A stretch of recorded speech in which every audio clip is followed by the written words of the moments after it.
নিয়ে সাথে সাথে ঘুর করে। আমরা আঙুল দেখিয়ে বলি, দেখ বাবাজি ঢং সেজেছে। হ্যাঁ, বাবাজি সেজেছে, সঙ্গে একটা সুন্দরী নারী। হরে বল, সুন্দরী নারী যদি না থাকে তাহলে ভজন সাধন হবে না। রসগোল্লা রাজভোগ সামনে আছে, আমার পেটে ক্ষুধা আছে, আমি রসগোল্লা রাজভোগটা খেয়ে নিলাম, তাহলে রসগোল্লাটা সামনে থাকলো না, আমার পেটের ক্ষুধাও থাকলো না। খাদ্যবস্তু থাকবে সামনে আর ক্ষুধা থাকবে উদরে। ঘিয়ের চাই থাকবে, প্রদীপ জ্বলবে পাশে, ঘিয়ের চাইয়ে প্রদীপের শিখার তাপ পাবে, কিন্তু ঘি গলে পড়বে না। তবে বলবো আছে, একটা বাচ্চা ছেলের হাতে যদি একটা রসগোল্লা দেওয়া হয় সঙ্গে সঙ্গে আমরা কি বলতে পারবো ছেলের হাতে ওই রসগোল্লাটা আছে, আগেই তো খেয়ে ফেলেছে। কিন্তু রসগোল্লাটা যদি ধরে রাখতে পারে বিন্দুটাকে ধরে রাখতে পারে, তবে ছেলের হাতে রসগোল্লাটা আছে। হরি বল। আর আমি যাবো না ওদিকে, এবার বলি বাবাজির আর মাতাজির প্রেমে কেমন। মাতাজির প্রেমে কেমন আমার গুরু গোসাই বললো, বলি মাতিয়ে দিয়ে চিয়ে রাখে, মাতিয়ে দিয়ে জিয়ে রাখে, সেই তো মাতাজি।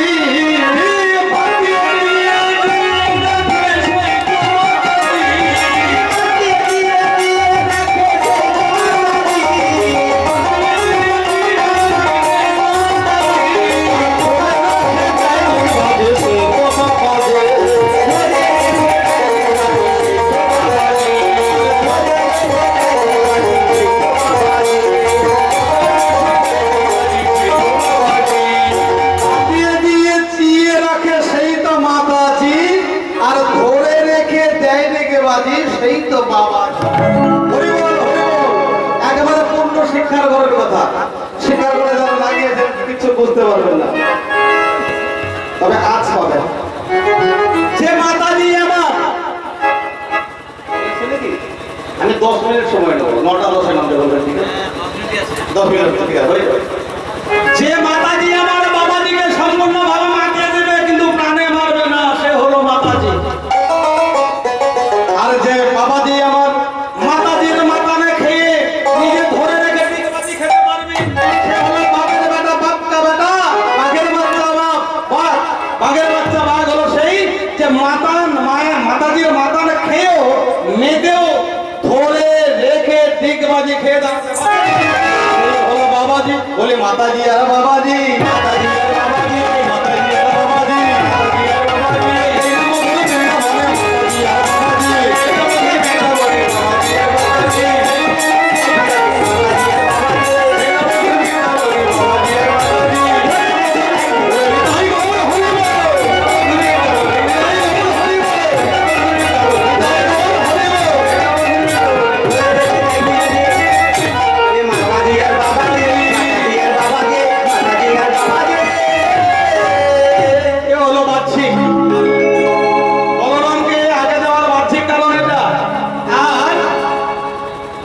অন্তরঙ্গ কারণ, ভেতরের কারণটা কি বাবা জানা আছে? কেন বলরামকে বড় করবে, বলরামকে বড় করার জন্য বলরামকে আগে দিয়েছে, বলরামকে বড় করেছে। কখন এই কথাটা দিয়েছিল? আচ্ছা, বলরামকে বড় করেছে, দেখবেন সত্য যুগে এই বলরামকে কে গোমা বলো তো? লক্ষণ। কে? কেন? অনন্তনাথ। আরে গোবিন্দ হলো কৃষ্ণ, তারপরে ত্রেতাইকে, এবার লক্ষণ, আর রাম, সে বিষ্ণু হলো রাম অবতার। হলো তাহলে রাম অবতার হলো বড়, আর অনজ লক্ষণ। পরে জন্মে যে তাকে বলো অনজ, আর আগে জন্মে তাকে বলো অগ্রজ। তাহলে লক্ষণ হলো আমার রামের ভাই, তাই না?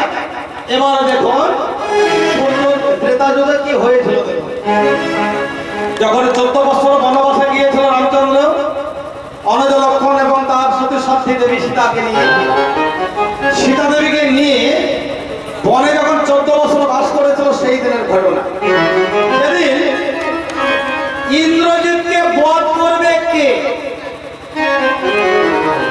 অযোধ্যা নগরে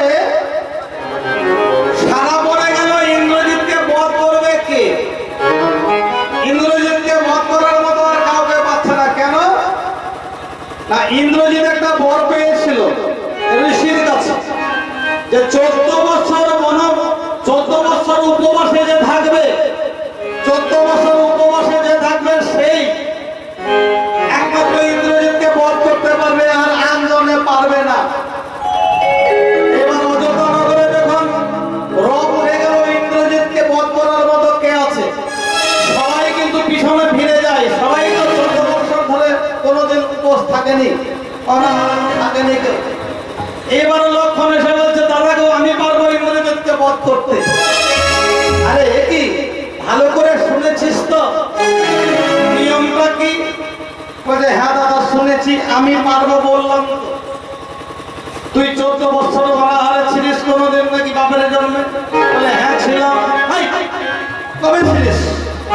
বলছে দাদা গো একবারে তুমি ভালো করে ভেবে দেখো,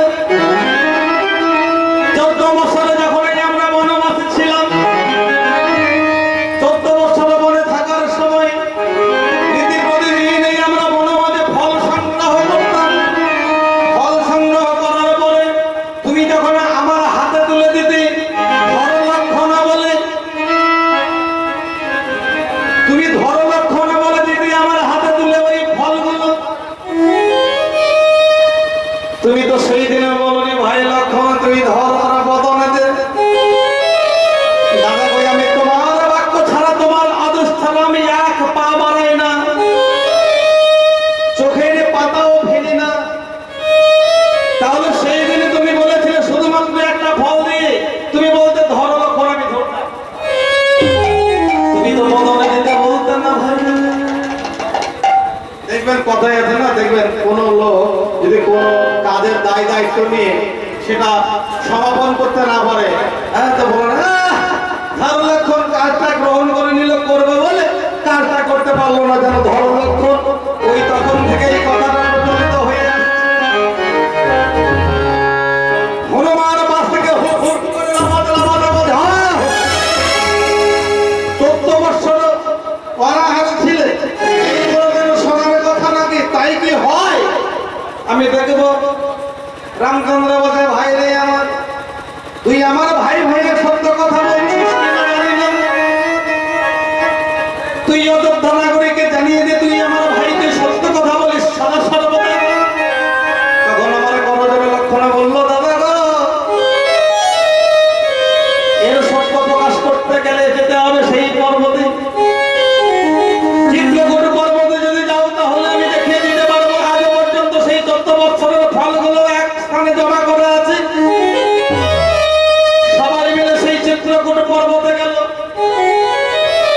একটা গুহার মধ্যে দেখছে সেই ফলগুলো এক জায়গায় জমা হয়ে আছে। এইবার ফলগুলো হনুমান বলছে আমি গুনে গুনে দেখবো এক এক করে। এইবার হনুমানের দলে আর সকলে মিলে এক এক করে ফলগুলো যখন গুনে দেখলো 1 2 3 করে, তখন দেখলো 14 বছর 14 বছর গণিত 365 দিনে বছর, তো 365 গণিত 14 গুণ করে দেখুন হবে কত? 5110। এইবারে যখন হনুমানের দল ফলগুলো গুনতে লাগলো, গুনতে গুনতে হলো 5103 খানা ফল। 5103 খানা ফল হলো, 7 খানা ফলের অভাব হলো। ঝল নেত্রে রামচন্দ্র বলছে ভাই রে আমার, তুই আমার ভাই হয়ে আমার মিথ্যা কথা বললি, আমার আগে জানা ছিল না। তুই আমার কাছে অযোধ্যা নাগরিকের কাছে মিথ্যা কথা বললি। অধনত বয়ন লক্ষণ বলছে দাদা গো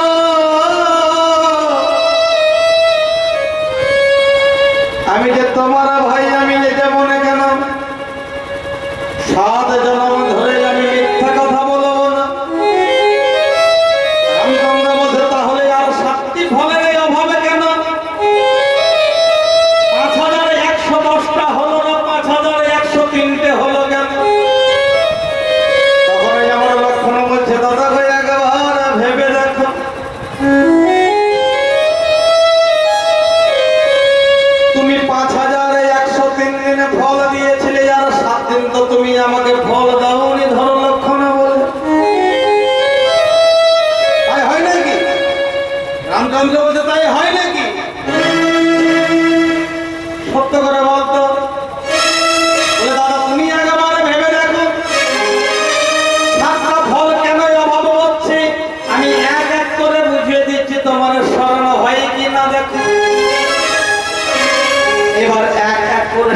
দিনের হিসেব দিচ্ছি। লক্ষণ বলছে, দাদা যখন পিতৃসত্য পালনের জন্য তুমি আর আমি বনবাসে এসেছিলাম, যখন পুত্র সুখে আমার পিতা দশরথ মারা গেল, সেদিন তো ফল সংগ্রহ করতে যাইনি, সেদিন তুমি ফল তুলে দাওনি আমার হাতে। একদিন গেল, মায়েরা গুনলেন, যেদিন লঙ্কেশ্বর রাবণে আমার সতী সাধ্বী দেবী মাতা সীতা ঠাকুরানীকে চুরি করে নিয়ে যাই, সেই দিন তো যাইনি আমরা ফল হরণ করতে। আর সেই দিন তুমি আমার হাতে ফল তুলে দাওনি। দুদিনই গেল, 3 দিন, যেদিন রাবণ তোমাকে আর আমাকে ওহি মানে বেঁধে ফেলেছিল, সারাদিন আমরা সাপে বাঁধায় অবস্থায় ছিলাম, সেই দিন তো ফল সংগ্রহ করতে যাওয়া হয়নি, তুমি আমার হাতে ফল দাওনি। 3 দিন হল, আর যেদিন রাবণে আমার পক্ষে শেলে মেরেছিল, সেই দিন তুমি হা লক্ষণ হা ভাই ভাই বলে কান্না করেছিলে, সেই দিন তো ফল সংগ্রহ করা হয়নি। 4 দিন হলো, আর 5 দিন, যেদিন তুমি আর আমি সইতে পারছি আমাদের সীতারানীকে হারিয়ে তুমি হাসিতা হাসিতা বলে কান্না করছিলে, আর আমি তোমার সঙ্গে ছিলাম। সেই দিনে মনে আছে তুমি একটা স্বপ্ন সীতা নির্বাহনে করেছিলে, মায়া সীতা নির্বাহনে করেছিলে, সেই দিনে মনের এই আনন্দে সারাদিন দেখেছিলাম। সেদিনও ফল সংগ্রহ করতে যাওয়া হয়নি। কদিন হলো? 5 দিন। আর মনে আছে যেদিন মহিরাবণ নিয়ে যাই তোমাকে আমাকে ওই পাতালপুরীতে নরবলি দেব বলে, মহিরাবণের হাতে পাতালপুরীতে আমরা সারাদিন ছিলাম, সেদিনে কিন্তু ফল সংগ্রহ করা হয়নি। আর তুমি সেদিন ওই আমাকে ফল দাওনি। কদিন হলো? 6 দিন। আর মনে আছে যেদিন লঙ্কেশ্বর রাবণকে তুমি বধ করেছিলে, সেই দিনে মনের আনন্দে ফল সংগ্রহ করা হয়নি, আর তুমি আমার হাতে ফল তুলে দাওনি। 7 দিনের হিসেবে মিলল কিনা? তখনই আমার করজল রামচন্দ্র অনুজ লক্ষণের সম্মুখে দাঁড়িয়ে বলছে, ভাই রে, সত্য যুগে তুমি ছিলে আমার ছোট, আমার ভাই, তাই তুমি হলে আমার ভাই, আমার ছোট। আগত তাপর যুগে আর কলি যুগে তুমি আমার চেয়ে বড় হবে, তুমি আমার আগে জন্ম নেবে।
বলরাম দাসে দলের সঙ্গে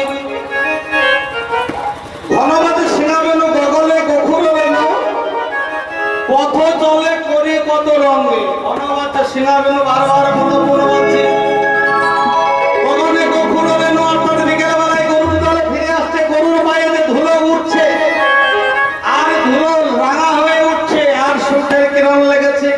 গখুর বেনু এটাকে বলে গোধূলি বেলা।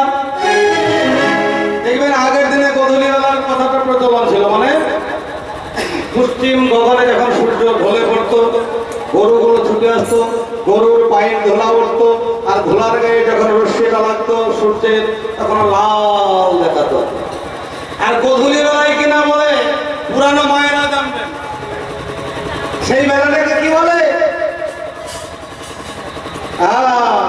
কি আর বলতে ধরে বলতে কেউ জানে না, ধরে বলো। কোনে দেখা আছে কোনে দেখা সময় বা কোনে দেখার রোদ, ওই লাল আভাটা ওই পশ্চিম দিকে যদি মুখ করে বসতো না, একটু রং দাবা মেয়েও যদি বসতো মেয়েটাকে ঝকঝকে লাগতো। আগের দিনে বিকেল বেলায় কোনে দেখা হতো কেন? একটু রং দাবা হলে কালো হলেও তাকে একটু ভালো লাগতো, তাই না? আর এখনকার দিনে কোনে আর দেখতে হয় না, পাত্র দেখতে হয় না। ওই যে এই যে এই এদের ভেবে যাচ্ছে হরিবল হরিবল হরিবল। এবারে ঘনবাদে সিংহাবেনু গগনে গখুর বেনু পথে চলে করি কত রঙে। যত করা খালো ঘরে আব্বা আব্বা দিয়া ঘরে বলরাম দাসে চলে সঙ্গে। যত রাখাল ঘরে তারা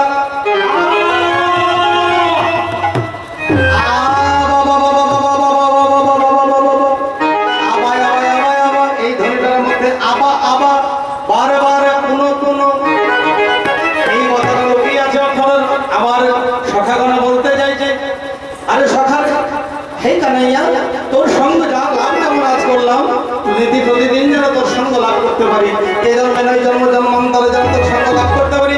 তাদের ভাবটা কেমন? তাদের আবা আবা আবা আবা আবা আবা আবা আবা। এবার দেখুন বলরাম দাস পদকর্তা আমার রাখাল বালকের সাথ ধরেছে কেমন, আর সঙ্গ যেমন তার ফল যেমন। মানে রাখাল বালক সঙ্গ লাভ করে আমার গোবিন্দের সঙ্গ লাভ করবে। তো যাই হোক, এবারে আমার মা যশোদা রোহিণী দেবীকে বলতে, কই গো কই গো রোহিণী,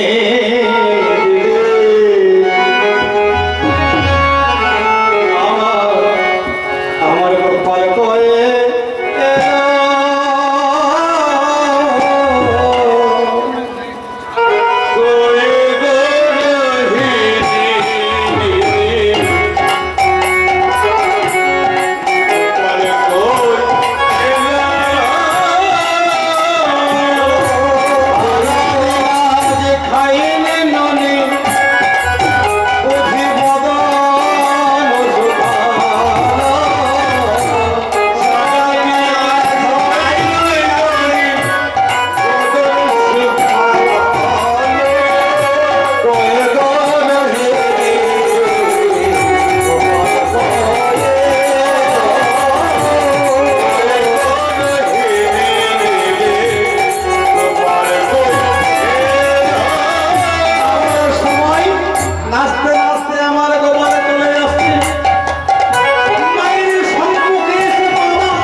থেকে দেবেন কি? দেবেন। রাম কানাইকে দুই ভাইকে কোলে নিয়ে আমার মা যশোদা কাঁদছে আর বলছে, ওরে গোপালে আমার আর তোরে ঘরে বনে পাঠাইব না। বামে বসাইল স্যার দক্ষিণে শ্রী বলরা মুখ্য শোভা করে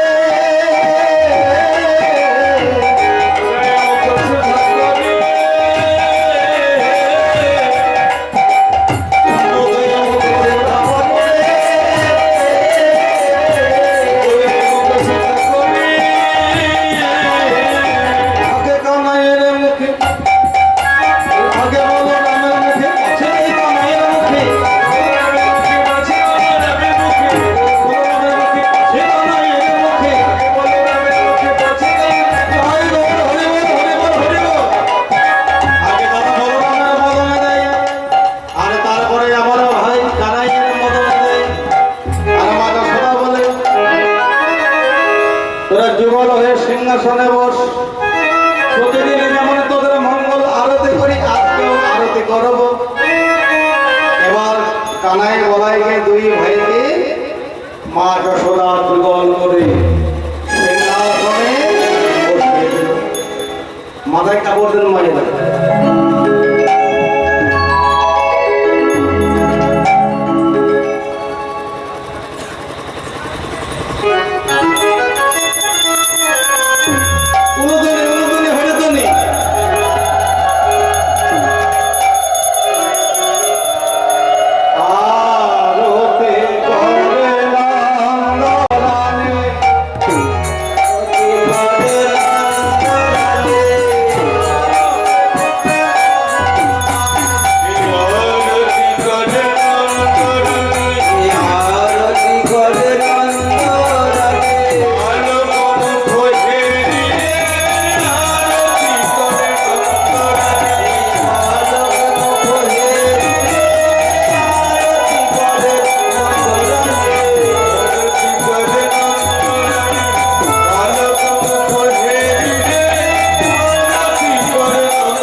মনে রাখো